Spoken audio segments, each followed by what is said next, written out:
यदि तपाईले Protestant Christian Bible खोल्नुभयो र विषय सूचीलाई हेर्नुभयो भने तपाईले पहिलो 3/4 संग्रह पाउनुहुनेछ, जसलाई पुरानो करार भनिन्छ। यदि तपाईले पुस्तकहरूको सूची हेर्नुभयो भने तपाईले 39 साना कृतिहरू मिलाएर 4 मुख्य भागहरूमा वर्गीकरण गरिएको देख्नुहुनेछ। पहिला 5 पुस्तकहरूलाई पेन्टाटुक भनिन्छ, त्यसपछि ऐतिहासिक पुस्तकहरू, त्यसपछि कवितात्मक पुस्तकहरू र अन्तमा अगमवक्ताहरूका पुस्तकहरू रहेका छन्। अहिले झट्टै हेर्दा त्यो सरल देखिन्छ, तर वास्तवमा यो अलि जटिल तर रोचक रहेको छ। एकल संग्रहको रूपमा पुस्तकहरूको यस्तो व्यवस्थालाई पुरानो करार नामाकरणपछि आएर ख्रिस्टियन परम्पराबाट भएको थियो, जुन येशू र प्रेरितहरू पछि विकसित भएको थियो। प्राचीन यहुदी परम्परामा यी सबै अलग-अलग पुस्तकहरूमा थिए र यिनीहरूलाई 3 भागमा वर्गीकृत गरी एकीकृत संग्रहको रूपमा परिकल्पना गरिएको थियो, जसलाई तनाक भनिन्छ। तनाक हिब्रू बाइबलको संक्षिप्त रूप हो। तोराह, जसको अर्थ निर्देशन हो, नबीम, जसको अर्थ अगमवक्ताहरू, र केतुबिम, जसको अर्थ लेखोटहरू हो। तनाकमा उही पुस्तकहरू छन् जुन प्रोटेस्टेन्ट पुरानो करारमा छन्, तर तिनीहरूलाई फरक तरिकाले व्यवस्थित गरिएको छ। तोराह पेन्टाटुकसँग मेल खान्छ।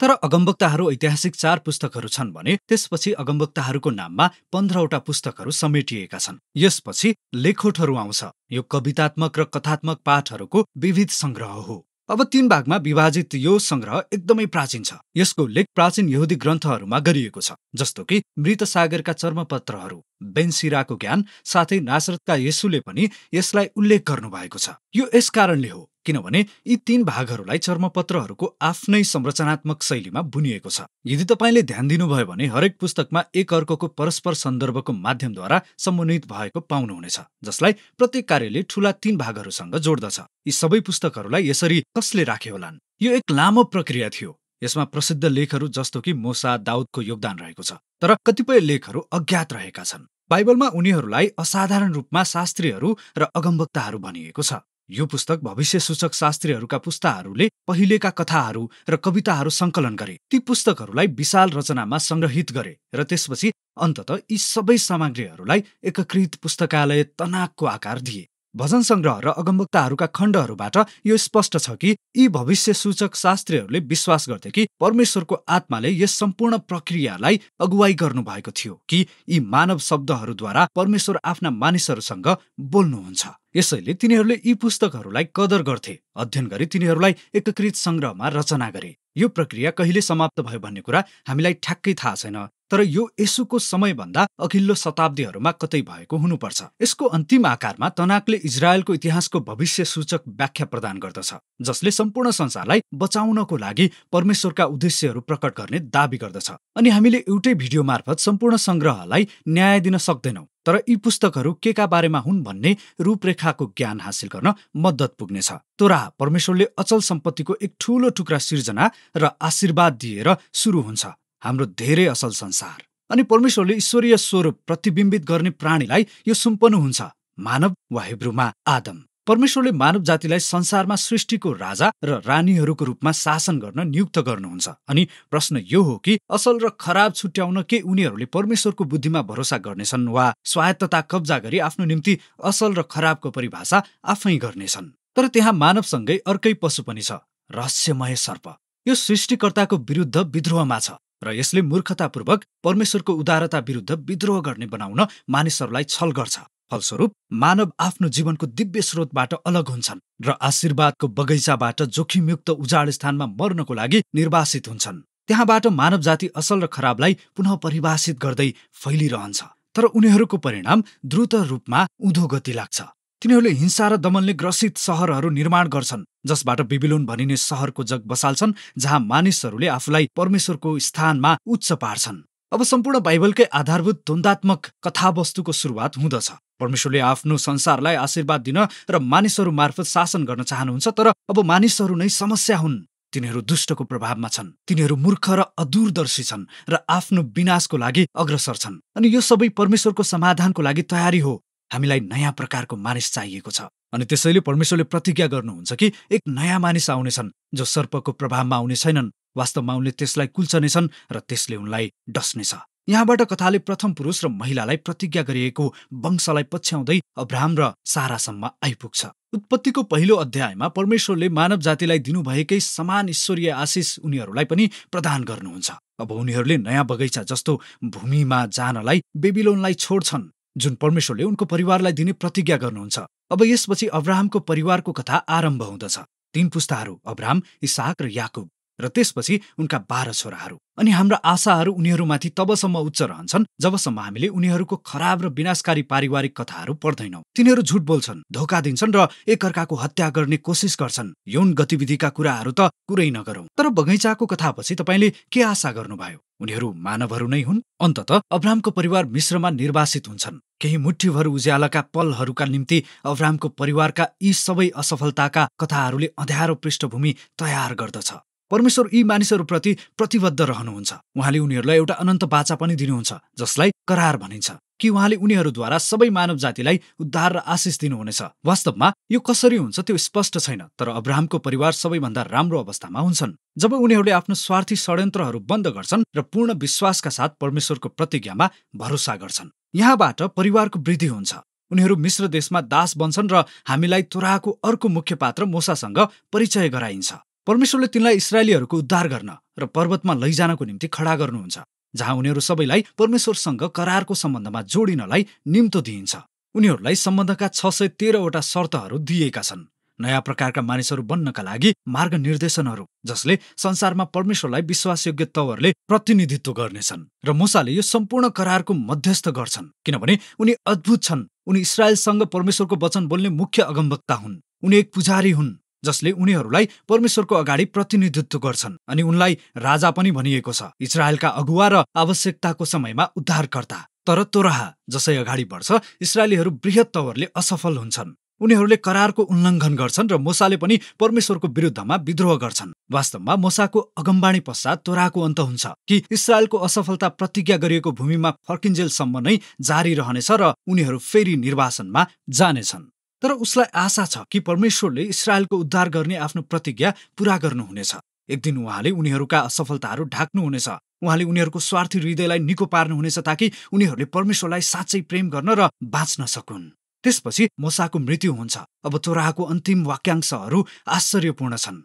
केही समय बितेपछि यो तनाकलाई आकार दिने भविष्यसूचक शास्त्रीबाट हामी सुन्दछौँ। उनीहरूले मूसाको कथालाई तिनीहरूको उपयुक्त बिन्दुबाट प्रतिबिम्बित गर्छन् र उनीहरूले हामीलाई बताउँछन् कि इस्राएलको इतिहासमा मूसा जस्तो अगमवक्ता कहिल्यै देखा परेनन्। मित्र, म आशा गर्छु उनी जस्तै अगमवक्ता, पुजारी, राजा जस्तो अर्को मानिस देखा परे हुन्थ्यो। अनि यो सँगै हामी नबीमको संग्रहमा आउँदछौँ। यसमा 2 खण्डहरू छन्। पहिलो, अघिल्ला अगमवक्ताहरू प्रतिज्ञाको देशमा रहँदाका इस्राएलको कथाका 4वटा वृत्तान्तहरू, जसलाई पछिल्लाका दृष्टिकोणबाट व्यक्त गरिएको छ। यहोशूको नेतृत्वमा सबै राम्रै सुरु भएको हुन्छ।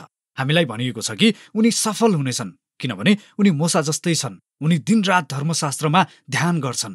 तर अन्ततः यहोशू असफल हुन्छन्। इस्राएल लामो हिंसात्मक स्वविनाशको उँधो गतितिर झर्दछ, जस्तो कि मूसा र बगैँचाको कथाले अनुमान गरिएको थियो। यी कथाहरू प्राय इस्राएलका राजाहरू, अगमवक्ताहरू र पुजारीहरूको असफलतामा केन्द्रित छन् कि तिनीहरू कसरी झुट बोल्छन्, धोका दिन्छन् र एकअर्कालाई मार्छन् र मूर्तिहरूको पूजा गर्छन्। यो आधारभूत रूपमा पुर्खाहरूको असफलताको लामो र रक्तपातपूर्ण कथाहरूको पुनरावृत्ति हो। तर त्यहाँ केही उज्यालाका कुराहरू पनि छन्। परमेश्वरले मानव जातिलाई नयाँ मानव मार्फत आशिष दिने आफ्नो करारको प्रतिज्ञालाई पुनः पुष्टि गर्नुहुन्छ।